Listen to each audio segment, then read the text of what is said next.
YouTube. Today I'm going to be reviewing the UTG or TSD trishot shotgun full stock version. Now, this shotgun can be found on evike.com for about $45. This gun comes with a gun, 2 shotgun shell type magazines, either black and green, black and red, green and red, doesn't really matter. You get two, they're 2 different colors. They each hold 30 rounds, so that's 10 shots per shell. I recommend, if you're getting this shotgun, to get the 6-pack of shells, also from evike.com, for $12. This gun comes with 2 shells, like I said, the gun, and a really crappy sling that smells like cancer. Don't use it, it's awful, throw it out. Don't burn it, you may die. Overall, this gun is almost entirely made out of plastic, but for $45, it's definitely a good gun. It's good for CQB and some outdoor. If you're doing extremely long range outdoor, like if you're playing in a field, I would not recommend using this gun. You're better off with an AEG or spring sniper rifle or gas sniper rifle, or gas gun in general. Moving on, however, the gun is made almost entirely out of plastic with the exception of the rear sling mount, which is on both sides. Don't know if you can see that. And the front sling mount, which I've removed so it fits into the Condor shotgun scabbard. And this little lever right here, and the little trapdoor for you to put the shells inside. Overall, I would say this is a very good gun for its price. There are two other versions of this gun. One, the sawn-off version, which has no stock, and the tactical version, which has a telescopic stock.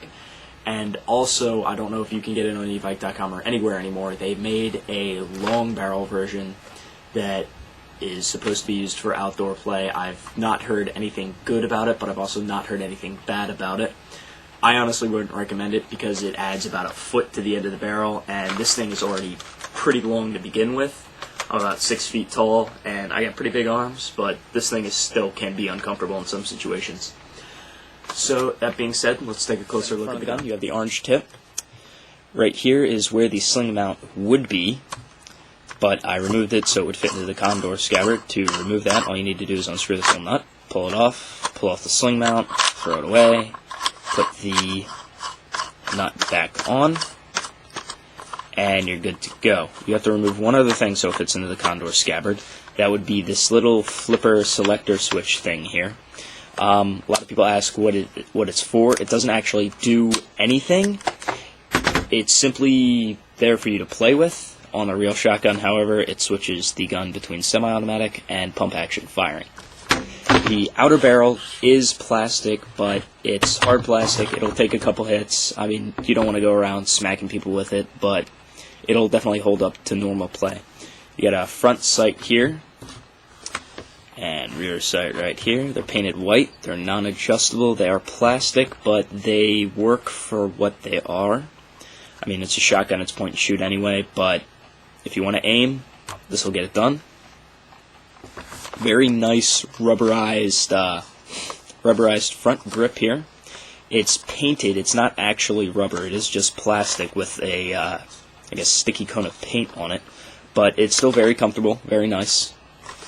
Also, I forgot to mention, to remove the little selector switch, you need to basically take a knife or a screwdriver and snap it off. There's no way to actually remove it from the gun. You just need to break it off.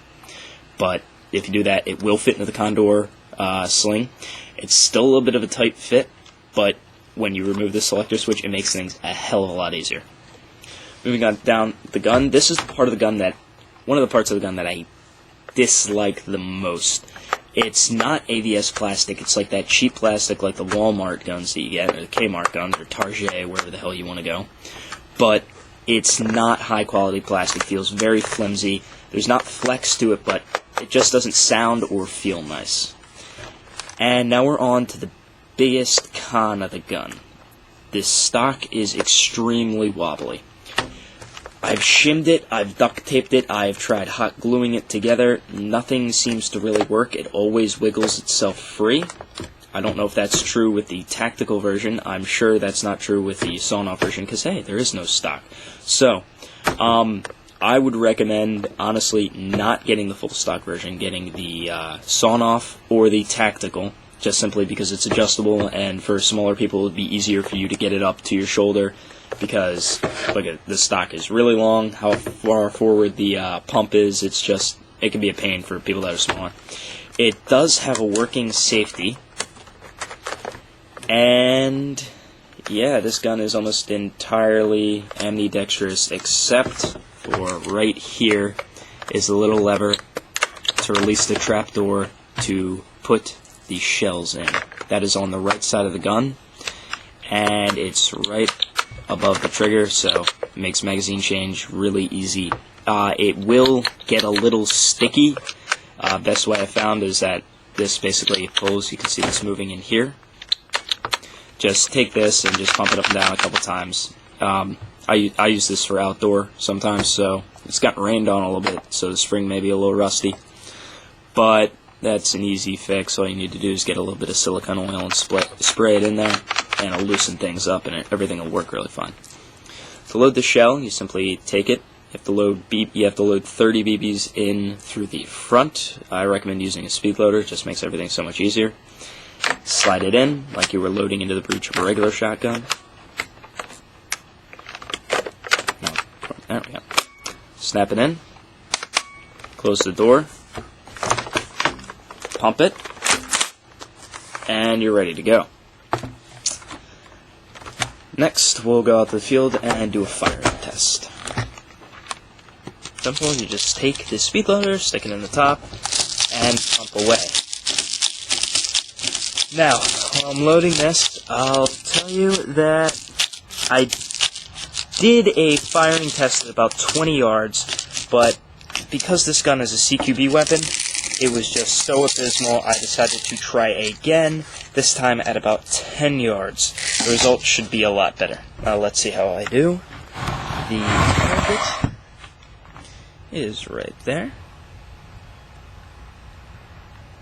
And like I said before, I'm about 10 or so yards away. So let's see how I do.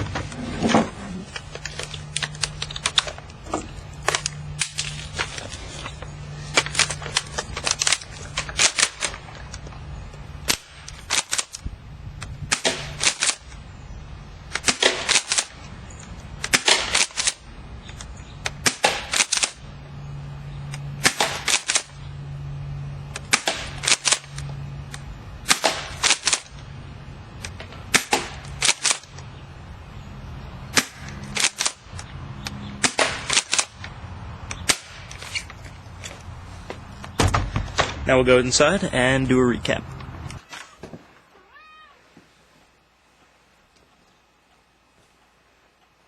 Just so you know, this cat is probably going to be in every single review, and her meows are going to be heard throughout. So just ignore them, because I don't feel like locking up the cat, because I'm lazy. Okay. The UTG TSD trishot shotgun, you've seen it perform. At about 10 yards, it's accurate, not the best. You can see this is what I was aiming at, and that's how my shot grouping was. If you watched earlier in the video, you saw that the target actually fell over, and I didn't feel like going over to fix it, but the shot grouping isn't too bad. If it hadn't fallen over, those would all be in the square. But, like I said, that was only from about 10 yards. So I would not recommend using this gun for outdoor, unless you bought the long version. I don't know anything about that version, but it's supposedly supposed to work better for outdoor. So maybe you'll get better results. I doubt it, though. Forgot to mention this earlier. This gun only fires about 300 to 340 on a good day if it's brand new and it has a brand new spring in it, or if it has a brand new spring in it. So that being said, you're not going to get the range of a lot of your AEGs or gas guns, or definitely not your spring or gas sniper rifles.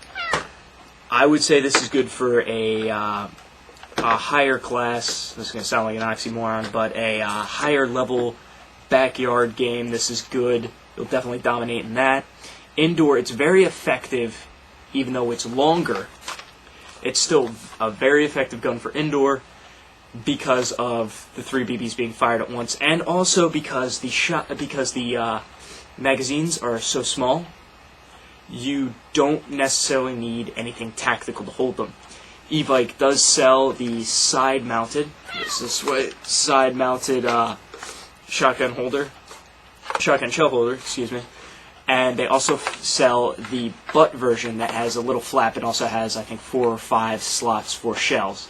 You can get that if you want. I have a Condor cross-draw vest, so I just use a little pouch that's right here on the left. I can hold all 8 of my shells. That's all you really need for indoor, or outdoor for that matter. But, like I said before, you should not use this gun for outdoor. Strictly indoor, or if you have a very, very, very small outdoor court with a lot of cover. So, I think that's everything. Yeah. Oh, one last thing. Now, a lot of other reviewers will show you the power of a gun on either cardboard box, paper, cans. What we do here is a little bit different. This is going to hurt, but it's for the fans. So we'll come back in a couple minutes and see what kind of a welt that left. While we're waiting, I will show you the 3-barrel design of this gun.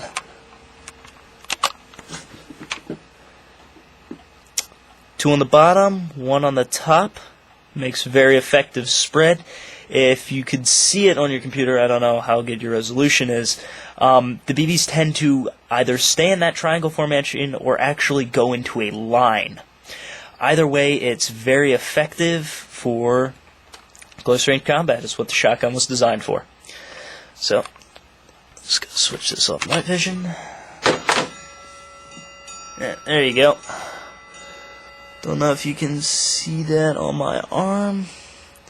Right here, triangle formation. The top barrel is the one that gets loaded first and gets the most power of the spring.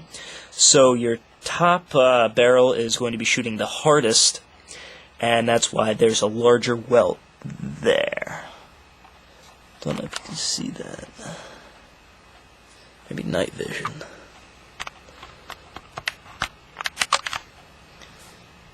Yeah, you can see it a little bit better. There you go. This little triangle going there. This little Triforce. Well, there you go. Enjoy, YouTube. Remember, evike.com, $45. $12 for extra shells. Shipping and handling, depending on where you live, you're looking anywhere from, or if you go right in the store, you're looking anywhere from about $55 to $65 for this gun and the shells. Definitely recommend it. It's a good gun. And for those of you in Pennsylvania, happy hunting.